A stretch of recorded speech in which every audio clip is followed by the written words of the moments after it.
Norshar. This morning we're going to talk about how to set up a search for a client and then enable that to send it to you so you can get daily updates just like they do from the same platform. So here we go. So we're starting off with a fake customer who got by the name of Joe Schmo here. And the first thing we're going to do is we're going to go ahead and log in as user. I need to preface that we are on a browser by the name of Chrome. Seems to work the best on both Mac and PC. So if you're using Internet Explorer or Safari, I'd highly encourage you to upload Chrome and use that as your new default browser for at least the Real Geeks platform. It's a great platform for pretty much everything though, so you should probably switch over to that anyways. The way you do that is go to Google, you type in Chrome, and then just download it for your device depending on what device you have. Okay, so from there, now that we have Chrome, we're going to go ahead and log in as user here. And that's how you click that. Now, the first time you log in as this particular user, it might say something like, do you have permission to do so? The answer is yes. Go ahead and click that and move forward. This is the main platform for your client. You can see at this point, this client does not have any searches, saved searches set up, or any favorites. If they did, there'd be some numbers over here. And we can see that by doing this as well.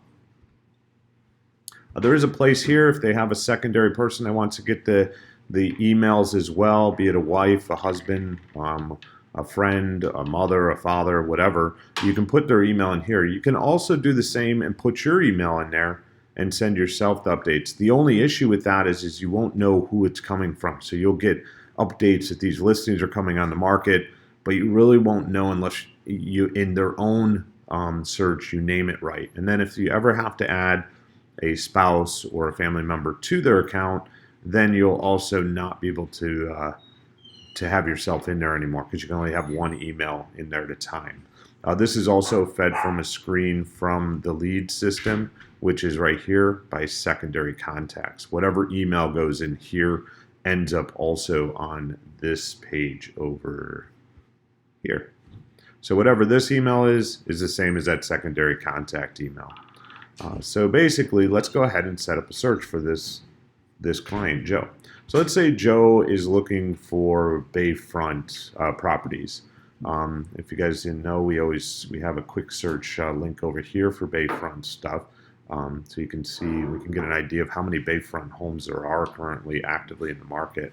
And it looks like there's quite a few here, but a lot of these are on Sodus Bay as well. So it depends on which bay you're looking at, but let's go ahead and just assume that we're only looking for bayfronts in Monroe County on Irondequoit Bay. So how do we do that? Well, I'm going to go back to this, and I'm going to start off with just doing an advanced search.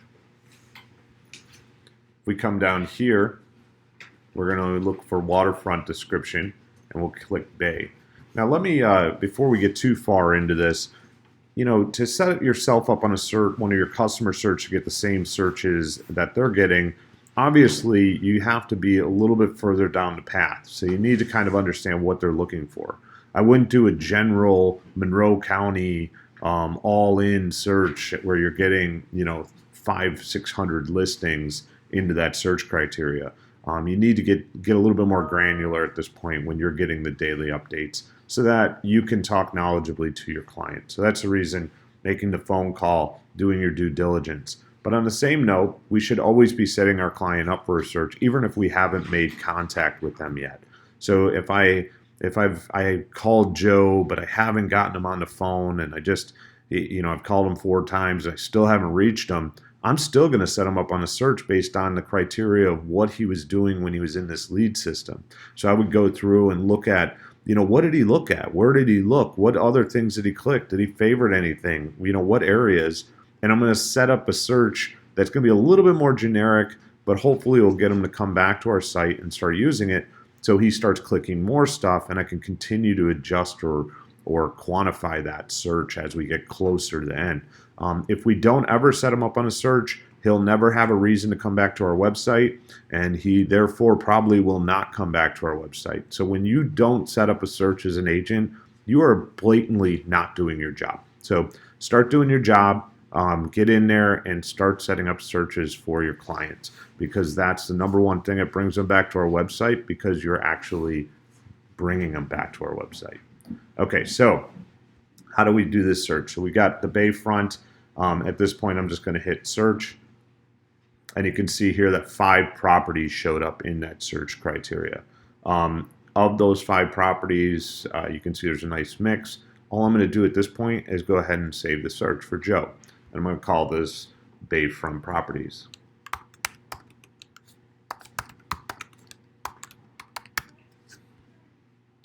And I'm going to save it. Now his search is saved, but you can see nothing has changed over here. Do not ever copy this address out of the top until you see that that search has been saved. And the only way to do that is to go back to the little guy here and click Save Searches. And now you can see Bayfront Home shows up and there's a 1. Now I know that that search has actually been saved. I'm going to click it, and now you can see this link has totally changed. And this link here is actually Joe's Bayfront Home link. So that is tied to Joe, and that's his little link there. If you copy this into any browser from this point, it'll always bring up these houses that are in this search, or whatever houses show up in that search criteria. So now what do we have to do? Well, now we have to be able to, we want to get these same listings. So I always have in the background a incognito window running with my own account on it, which is my sign-in credentials, which is Craig Schneider. So how do you do that? Well, you come over here and there's these 3 dots over here in the Chrome window. And if you click on those 3 dots, you'll see that these options come up. And there's something called a new incognito window. You're going to go ahead and click that. And what that's doing is it's blocking all the cookies and all of the search history and everything to this account. And the reason we want to do that is because computers are smart nowadays, and they're using information to know who's actually logged in. So if I was just to add an additional screen here and go ahead and go to the NorthStar site, it's going to automatically bring me into Joe Schmo's account. And if I sign out and sign myself in, it will do the same for this account here. So you're just going to be working around in a giant circle here, and nothing good is going to come of it.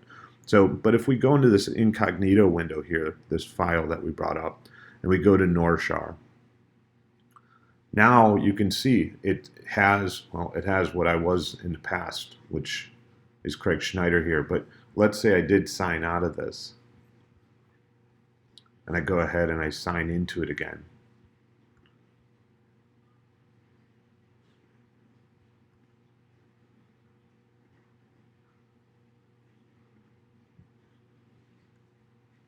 You can see I'm signed in as me. But if I come back over here, Joe Schmo's still signed in as Joe Schmo. And let's prove that by going in the circle. You can see that it is. So if I come back here and go to Save Searches, Bayfront Homes, you can see we're still back to where we still need to be. So now what do we do? Well, because I messed this video up the first time, I already have a search in here for Joe Schmo. I'm just going to delete that so it doesn't confuse us. Oh, and I just deleted some other stuff too because I'm not patient. But okay, so now if we go back here, we can see I have 2 searches set up. They're both Pittsford searches for my own research. And now all I have to do is come over here to Joe Schmo. If I come up here and I copy this address out of here by either right-clicking and hitting copy, or on a Mac hitting Command-C, or Control-C on a PC, all I have to do is come over here, hover over this bar, and hit Command-V on a Mac, or Control-V on a PC, and hit enter. What that's going to do is it's going to bring in all of those same listings that were on Joe's search. So if we look at the 2 next to each other, you can see that the exact same homes. And basically you've transferred this search over to your account, which is your own. Now what we do is we hit Save This Search. And we come over here. And what we have to be very What's the most important thing here is that you name this your customer's name, because if you don't, then you're not going to know what this was. You're just going to know this is Bayfront Homes, and you're not going to know what customer it was assigned to. So I'm going to want to go ahead and take that customer's name, which is easy enough to do just by coming down here and clicking Joe. And I might even put the kind of search. Maybe Joe's got 4 different searches set up, so I might just call this as Bayfronts. And I'm going to hit save. And then OK. And now I have an additional search set up here. So you can see there's 2 right now because I haven't refreshed. If I come back over here and hit save searches, you're going to see Joe Schmo Bayfront shows up here. And I'm going to get these updates daily to my email, just like Joe is. So in the morning, I might have 10 active customers I'm working with, or 20 active customers I'm working with. And when and let's say 7 of those 20 have a new listing that come on the market that meets their search criteria. So I'm going to see in that email, Joe Schmo, 3 new properties to look at, waterfront, John Doe, 7 new properties to look at, and I'll be able to either click on the button off the email or know that they have those in their file to look at. It's up to you. So I would typically in the morning just go through those. Take me 10 minutes to go through and look at all the new listings. If I see anything that looks really great or juicy, or if I see there's really nothing great, either way, it gives me a talking point to reach out to my client and say, hey, Joe, I see that 3 new homes came on the market in the Bay. That's pretty odd to have that many active new properties come on the market. I looked at all 3 of them. 2 of them look a little beat in contrast to what we've been talking about before. The 3rd one looks like it might be something we should go look at. When's a good time to go see that property? So once again, it gives you a little bit more control. It makes you look like a professional. It makes them feel like you're still doing your job, because as we know, everybody says, well, I did all the work. I found the house. I did the negotiating because my realtor tried to tell me I didn't need to negotiate and everything else. But when you're more involved like this, then they feel like you're more invested in the process of helping them find a house. So that same thing where I come and take this address, you can copy this into anybody's account. So let's say in 3 days from now, I meet another customer that's looking, they really want a Bayfront home as well. I could come over here and copy this and put it into their file as well, and they would get the same Bayfront. Or let's say you spent a lot of time doing an interactive map, and you did your polygon search based on this. Maybe this person only wanted Bayfront homes on this side of the bay. So easy enough. I can just say I don't no longer. They don't like Irondequoit for some reason. They only want to be in Webster.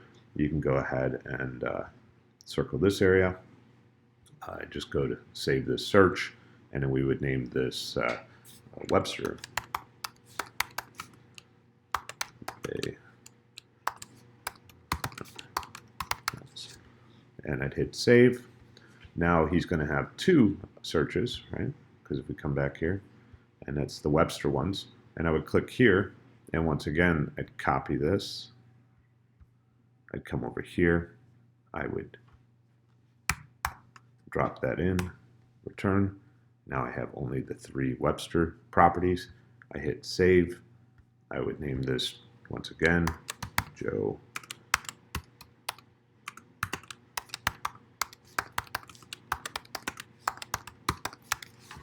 and save.